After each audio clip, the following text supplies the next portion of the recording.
Jeddah രാജ്യാന്തര വിമാനത്താവളത്തിന് സുരക്ഷ ഉറപ്പാക്കുന്നതിന്റെ ഭാഗമായി 12 ഇനം സാധനങ്ങൾക്ക് വിലക്കേർപ്പെടുത്തി. ഈ വിമാനത്താവളം വഴി യാത്ര ചെയ്യുന്ന യാത്രക്കാർ ഇനി മുതൽ ലഗേജിലോ കൈവശമോ ഇത്തരം സാധനങ്ങളില്ലെന്ന് ഉറപ്പുവരുത്തണം.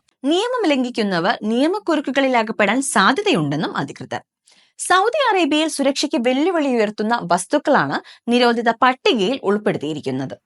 മദ്യം ഉൾപ്പെടെയുള്ള ലഹരി വസ്തുക്കൾ, നിയമവിരുദ്ധ കാര്യങ്ങൾക്കോ ചാരപ്രവൃത്തിക്കോ ഉപയോഗിക്കാവുന്ന ഇലക്ട്രോണിക് ഉപകരണങ്ങൾ, പേനകൾ, ക്യാമറ ഘടിപ്പിച്ച കണ്ണടകൾ, സുഗന്ധങ്ങൾ അടങ്ങിയ ഈ പൈപ്പുകൾ, പോക്കർ പോലെയുള്ള അപകടകരമായ ഗെയിമുകൾ, ചൂതാട്ടത്തിനുള്ള സാമഗ്രികൾ, ശക്തിയേറിയ ലേസറുകൾ, സ്വർണം പോലെ വിലയേറിയ ലോഹങ്ങൾ, വ്യാജ കറൻസി, മാന്ത്രിക ഉപകരണങ്ങൾ, കച്ചവട ഉദ്ദേശത്തോടുകൂടി അളവിലധികമായി കൊണ്ടുവരുന്ന ഭക്ഷണം എന്നിവയും നിരോധിത പട്ടികയിൽ പെടുന്നുണ്ട്.